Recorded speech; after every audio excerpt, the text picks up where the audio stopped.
one of the clearest examples for people about how good the word of the Chinese Communist Party is good old Hong Kong. One country, two systems.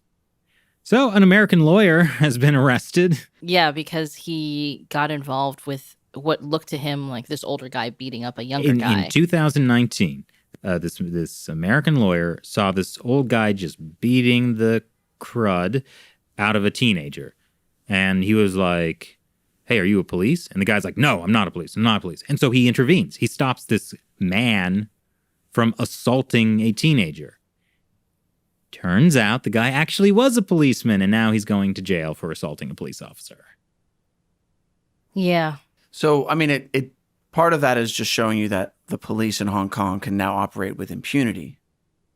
Part of it is perhaps the retroactive nature of Hong Kong laws. Well, the laws that weren't supposed to be retroactive. Right. Yeah. But they are retroactive.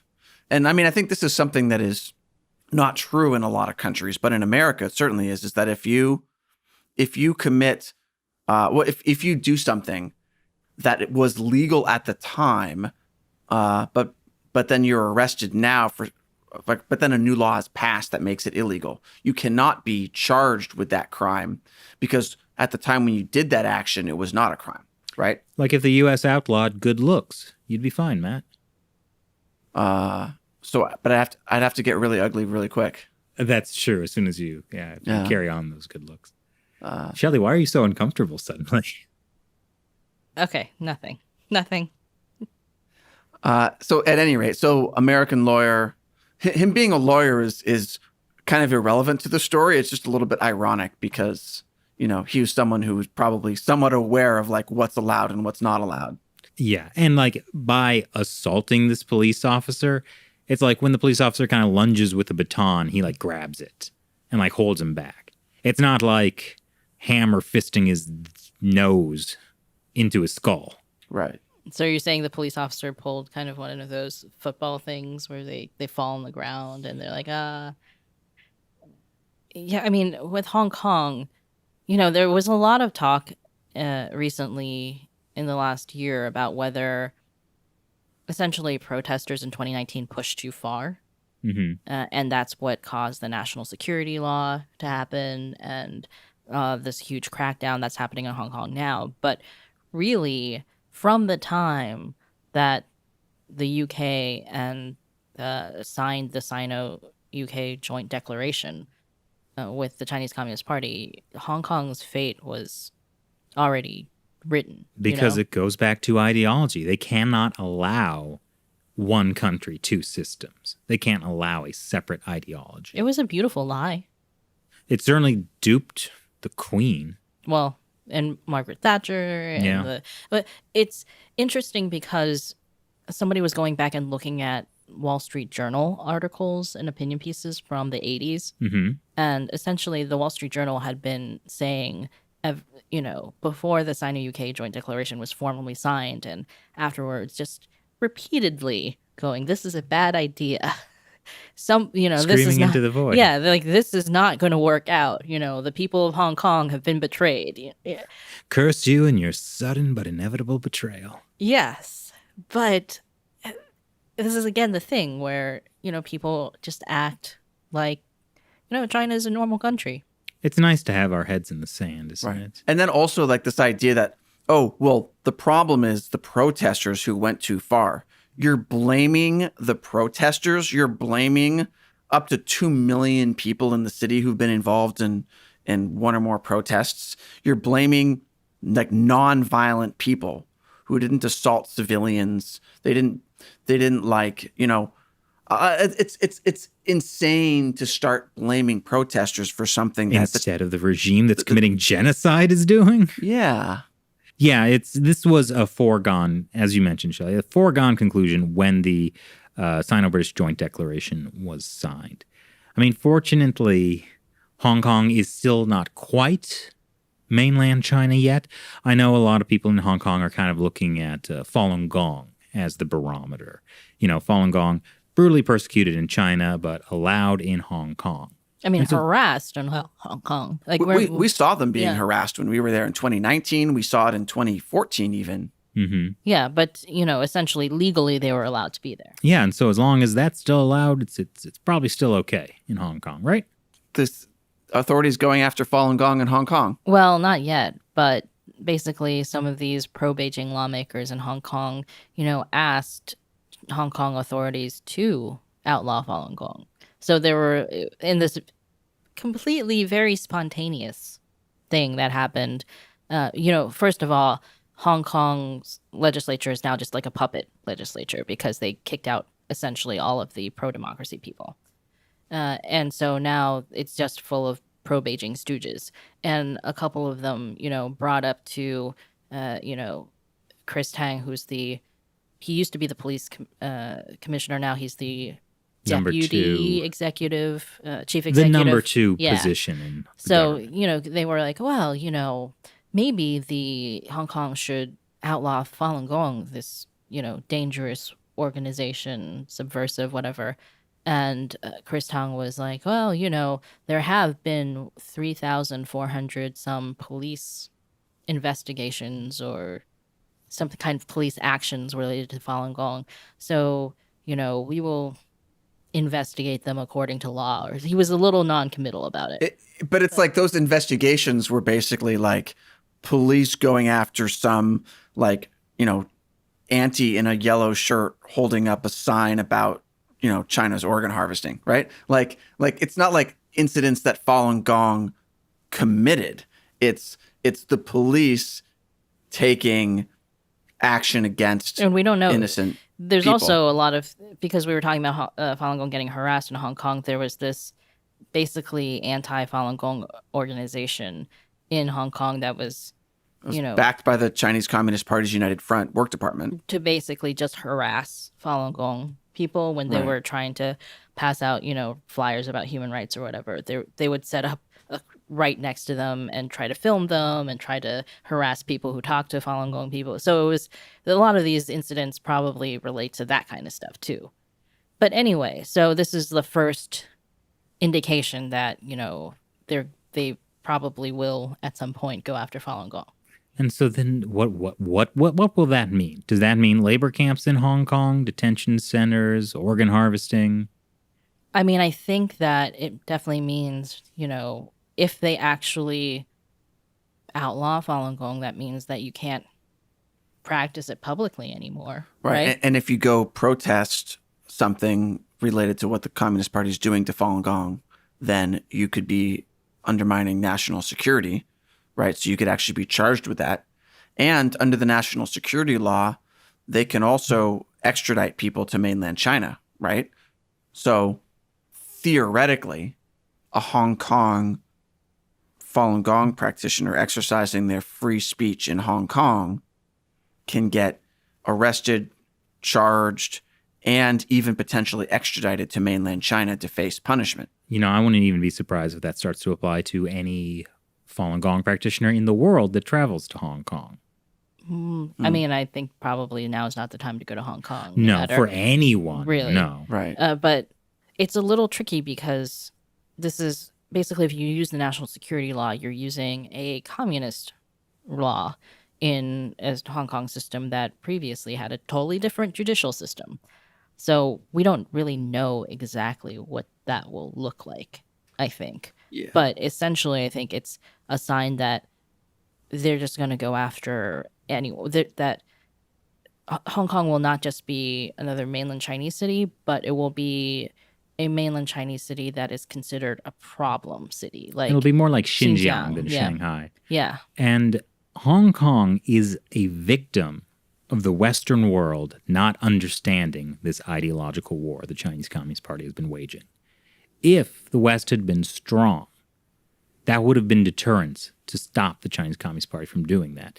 If Great Britain we'd have hadn't to go even back give up, We'd have to go back to the 80s, I think, because once they gave up the administration of Shelley. Hong Kong, we'd have to go back to Rousseau. once they gave up the administration of Hong Kong to the Chinese Communist Party, there was this is the problem with the Sino-British Joint Declaration. There's no enforcement mechanism, right? So If you violate it, well, whatever. Yeah. But they promised not to violate it. Yeah. So that worked out great. But, we're going to see essentially the Great Firewall in Hong Kong. Yep. We're going to see either some type of, and this is not maybe very soon, but there are going to be things like, detention center camp kind of things for ideological crimes against the Chinese Communist Party, either in Hong Kong or you're going to be shipped to China. Mm-hmm. All of this stuff that comes with CCP rule is going to be in Hong Kong. The surveillance is coming, like everything like that. Yeah, I mean, I think we shouldn't pretend to ourselves that Hong Kong will be different because it's Hong Kong and they still have this one country, two systems. It's going to be all of the horrible authoritarian things. And some of them may appear to take on different forms, like because the legal system is different in terms of how it's structured. But fundamentally, it's all communist now, as the sort of communist ideology infiltrates. Because you can't have, once the legal system is compromised by like a communist power, then the only thing that's different from mainland China is the form, right? But fundamentally, it's going to be exactly the same thing. So yeah, like everything, pro-democracy people, dissidents, religious people, including Falun Gong, Tibetan protesters, rights lawyers. I hope there aren't any Uyghurs in Hong Kong. Yeah. So like all of the groups are eventually going to be persecuted in Hong Kong because the Communist Party considers Hong Kong China. And that is exactly what is in store for Taiwan if the U.S. fails to defend it. No. Taiwan will be different because there'll be one country, two systems, and it'll be a separate system, Chris. Now imagine this regime being the dominant superpower. That's what we have to fight. The average between a liberal democracy and authoritarianism, if you try to find the average, it's authoritarianism. I don't understand that. It's all authoritarianism until you get to like a government that restricts its own power and it restricts its own ability to go after people. And there's only a small handful of countries that actually do that, right? Like maybe 1 in 10 countries, at most 1 in 20 countries has meaningful limits on its own power. Like most countries are authoritarian, right? And so like as soon as you start having the Chinese Communist Party like grow in terms of its superpowers, ability to be involved in the financial systems and dominate trade with more and more countries, like it's going to seep into everything. And countries that are that still kind of have their own systems are going to have those systems increasingly infiltrated by the Chinese Communist Party. That is a great point. The future, if we do not stop the Chinese Communist Party now, the United States of America will become more authoritarian. Right. We see tiny little pieces of this happening now, and we don't recognize it. But like a good example is what you mentioned on Friday on China Uncensored, Chris, is Anne-Marie Brady is a New Zealand professor who made a comment on Twitter making fun of Chinese leader Xi Jinping. Quite mild. Very mild. And then Twitter briefly suspended her account. It wasn't suspended. It was restricted. It was restricted. So Twitter took an action, right? Which is the kind of action the Communist Party would have wanted. I'm not saying they took instructions from the party, but like this little thing that's an American company restricting free speech because they think that's what China would want, even without a specific instruction. With Twitter, it's quite possible what happened was that like a lot of like pro CCP people reported. It doesn't matter. No. I'm just saying then basically it's a way of gaming Twitter's mechanism, right? It's like a way of gaming the system so that like, it automatically restricts this, you know. Yes, but what I'm saying is that like The you U.S. have will become more authoritarian. right, and you'll see little bits and pieces filtering through the system that we've established, like through the American mechanisms, right? Like the American mechanism of speech is not going to the Times Square and shouting. I mean, some people still do that, but those are typically crazy people. The way that people have speech now is through platforms that are owned by some company, Big right? tech. And we will start to increasingly see, if we're not careful, the sort of the Chinese Communist Party's influence filter through these tech companies. I mean, we already are seeing that. I'm not saying the tech companies are doing it. This is why I wanted to make clear what probably happened with Twitter, because you don't even need the companies themselves to be like, oh, we're going to listen to the CCP. The CCP finds ways to use that against you, right? For example, on YouTube, this whole sudden flood of Xinjiang genocide denialism from YouTubers in China, right?